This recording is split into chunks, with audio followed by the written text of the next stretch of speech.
മരണത്തോടെ എല്ലാം അവസാനിക്കുന്നു എന്ന ധാരണ തെറ്റാണ്. മരണത്തോടെ എല്ലാം അവസാനിക്കുന്നു എന്ന ധാരണ തെറ്റാണ്. ഇപ്പൊ തന്നെ അങ്ങനെ ഒരു ധാരണ ഉണ്ടെങ്കിൽ നമ്മൾ തിരുത്തണം. ഞാൻ ഈ നന്ദാവരത്ത് ജീവിച്ച് ഒരു 40 അല്ലെങ്കിൽ ഒരു 50-60 വയസ്സ് വരെ ജീവിച്ച് ഞാനങ്ങ് മരണപ്പെട്ടു പോയാൽ അതോടുകൂടി അവസാനിച്ചു എന്നല്ല നമ്മൾ ചിന്തിക്കേണ്ടത്. മരണം ഒരു തുടക്കമാണ്. മരണം ഒരു തുടക്കമാണ്. നമ്മളും നമ്മുടെ മക്കളും നമ്മുടെ കുടുംബവും ഒക്കെ നാം അടക്കം ഈ ലോകത്ത് നിന്ന് വിട പറയേണ്ടവരാണ്. പക്ഷെ അത് ദുനിയവിയായ ജീവിതത്തിന്റെ പര്യവസാനം മാത്രമാണ്, മനുഷ്യന്റെ ജീവിതത്തിന്റെ പര്യവസാനമല്ല. മനുഷ്യൻ ആ ജീവിതത്തിന്റെ മറ്റൊരു ഘട്ടമുണ്ട്, ബർസഖുണ്ട്, പരലോകമുണ്ട്, സ്വർഗനരകങ്ങളുടെ വ്യത്യസ്തമായ യാത്രകളുണ്ട്. അപ്പോൾ അവസാനിക്കുന്നില്ല. ഒരു മനുഷ്യൻ തന്റെ പ്രിയപ്പെട്ട ഉമ്മയെ ജീവിതകാലത്തുടനീളം സ്നേഹിച്ചു, ഉപ്പയെയും സ്നേഹിച്ചു, അവർക്ക് സേവനങ്ങൾ ചെയ്തു, അവർക്ക് സഹായങ്ങൾ ചെയ്തു, അവർക്ക് ഖിദ്മത്തുകൾ ചെയ്തു. ഉമ്മ ഉപ്പ എന്നൊക്കെ പറഞ്ഞാൽ നമ്മുടെ നെഞ്ചിലാണ് അവർക്ക് നാം സ്ഥാനം കൊടുത്തിരിക്കുന്നത്. ഞാൻ അങ്ങനെയാണ്, നിങ്ങൾ അങ്ങനെ ആകണം, അങ്ങനെ ആയിരിക്കണം. അങ്ങനെയാണോ എന്ന് എനിക്കറിയില്ല, പക്ഷെ അങ്ങനെ ആയിരിക്കണം. ഉമ്മയും ഉപ്പയും ഒക്കെ നമ്മുടെ നെഞ്ചിൽ താമസിക്കേണ്ടവരാണ്.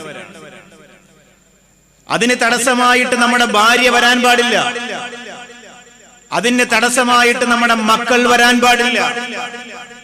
അതിന് തടസ്സമായിട്ട് ഭൗതിക ലോക സുഖരസങ്ങളുടെ ആനന്ദ ആഡംബരങ്ങളൊന്നും വരാൻ പാടില്ല. ഒക്കെയും അതിന് ശേഷമാണ്. ഉമ്മയും ഉപ്പയും ഏറ്റവും വലിയ സ്നേഹമായി, ഏറ്റവും വലിയ പ്രേമ പ്രപഞ്ചമായി ഹൃദയത്തിൽ കുടികൊള്ളേണ്ടവരാണ്.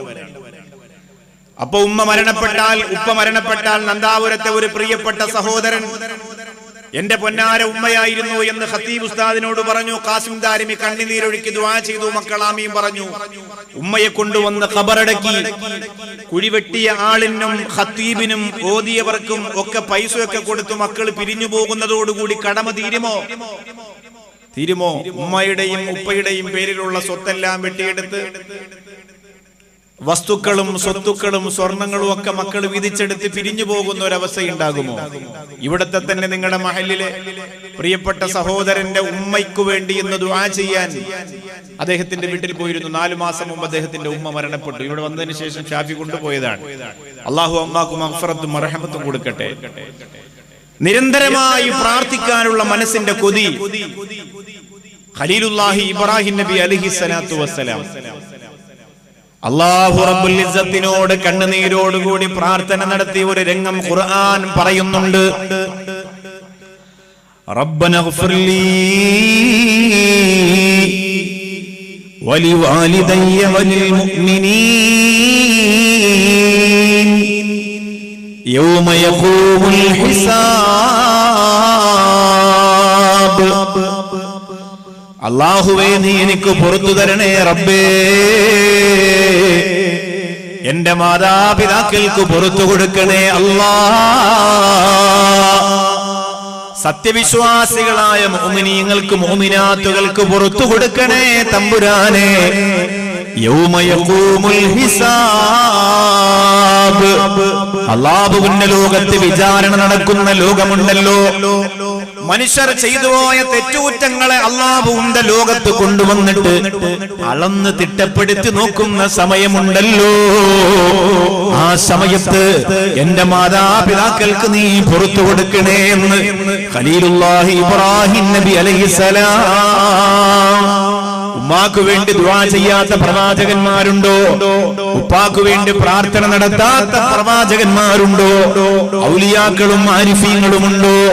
ലോകത്തിന്റെ നേതാവ് നബി മുഹമ്മദ് മുസ്തഫ